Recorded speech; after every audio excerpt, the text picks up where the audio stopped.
अगर आप दैविक और आध्यात्मिक साधना में सफलता चाहते हो तो ये वीडियो सिर्फ और सिर्फ आपके लिए है।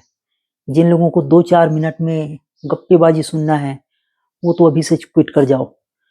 अगर आप दैविक साधना कर रहे हो, काफ़ी प्रयास के बाद भी ना मंत्र सिद्ध हो रहा है, ना कोई भी आध्यात्मिक अनुभव हो रहा है, तो आज आपको मैं साधना का मूल मंत्र बताने वाला हूँ, जिसे आप सुनकर अगर करते हो तो आपको निश्चित ही आध्यात्मिक अनुभव होगा, आपका चेतना शक्ति जग जाएगी।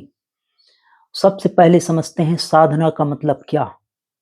साधना और सिद्धि दोनों ही अलग बात है।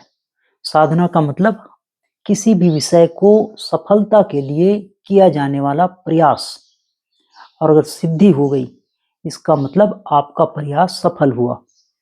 आप जिस काम को सीख रहे थे उसमें आप पारंगत हो। अब मैं बातें बताता हूँ कि आपको साधना में क्या करना चाहिए।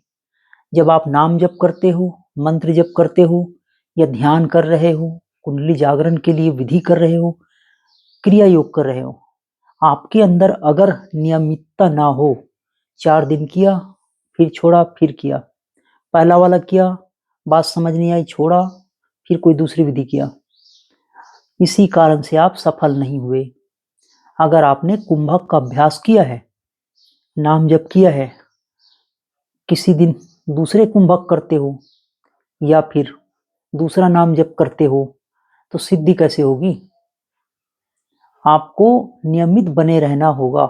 ये ठीक वैसा ही है कि जब आप बच्चे थे, आपने पढ़ाई शुरू किया, एक किताब छोड़ के दूसरा चालू किया, पहला सवाल हल नहीं हुआ, दूसरा किया, या इंटरेस्ट खत्म हो गई, दूसरा किया। आप नियमित थे। दूसरी बात है, आपको भरोसा रखना होगा, विश्वास रखनी होगी। आपने अगर बचपने में विश्वास नहीं रखे होते कि मुझे इस क्लास में पास होना है, मैं हो जाऊंगा, तो आप पास होते ही नहीं। उसी क्लास में आप पास हुए, कुछ लोग फेल भी हुए। अब ये कौन से कारण से हुआ? आपकी एकाग्रता, आपका नियमितता, आपका विश्वास लेवल ज़्यादा था, अगले व्यक्ति की एकाग्रता कम रही, क्योंकि सिलेबस तो वही था, पढ़ाने वाला मास्टर भी वही था। तो तीसरी बात है एकाग्रता। आप जिस मंत्र को कर रहे हो, जिस क्रिया योग को कर रहे हो, आप उसमें एकाग्र नहीं हो, तो आप जीवन भर करते रहो, कभी सफल नहीं होगे। बहुत सारे लोग हैं इस धर्म को छोड़ के उस विधि को, इस पंथ को चक्कर लगाते रहते हैं, जैसे कि वहाँ के पादरी, वहाँ के पंडित, वहाँ पे जो मुखिया बने बैठे हैं, आपको निवाला खिलाएंगे। चबाना तो आप ही को होगा, निवाला आप ही को बनाना होगा। चाहे कृष्ण आ जाए, राम आ जाए, तो भी कोई फर्क नहीं पड़ेगी। उसने जो बताना है वो पहले ही बता दिया। अगर हम कृष्ण की बातों को सुन के भी अभ्यास ना करें अर्जुन की तरह, तो कोई फर्क नहीं पड़ेगा। तो अगली बात जो है एकाग्रता। उसके बाद आपको खास विधि की जरूरत पड़ेगी, मार्गदर्शक की जरूरत पड़ेगी, और वो मार्गदर्शक आपको वो बातें बताएगी कि कौन सी जगह कैसे आपको पार होनी है। जैसे स्कूल में मास्टर ने आपको सिखाया कि सवाल ऐसे हल की जाती है, गलती हुई, फिर से समझाया। अगर बगैर मास्टर के आपने पढ़ा है, तो आप मुझे कहो, कोई भी ऐसा विषय नहीं है जिसे बगैर मास्टर का, बगैर गाइड का पढ़ा हो। आज आप इंग्लिश में बात करते हो तो माहौल, किताबें, आपके लोग, माँ बाप सब इंग्लिश भाषी थे, कहीं ना कहीं से आपने सीखा है। अगर आप तेलुगु भाषी हो, तेलुगु की किताबें, तेलुगु का माहौल, आपको ऐसा माहौल चाहिए, आपको टीचर चाहिए, आपको मार्गदर्शक चाहिए, और अगली बात आपको माहौल भी चाहिए। जिस माहौल की आप हो, उसी तरह की विषय आपको पसंद है। जो व्यक्ति अरबी की खेल की जगह में रहते हैं, उसे अरबी पसंद है, मुझे नहीं है, क्योंकि मैं अरबी क्या होता है सिर्फ सुना है। उस राज्य में वो बहुत पसंद है, लोग उनके खिलाड़ी होते हैं। तो अगर मेरा भी माहौल ऐसा होता तो मैं भी वैसी होता। मतलब किसी भी साधना के लिए आपको संग की जरूरत पड़ेगी, माहौल की जरूरत पड़ेगी। जिस एरिया में भूत भजने वाले होते हैं, तांत्रिक लोग होते हैं, बलि प्रथा वाले होते हैं, सिर्फ वैसे ही लोग होते हैं। आप ऐसे कोई मंदिर जानते हो जिस एरिया में लोग सिर्फ बकरा काट के खा जाने को देवी प्रसन्न करना कहते हैं? ऐसा मंदिर तो आपने सुना ही हुआ।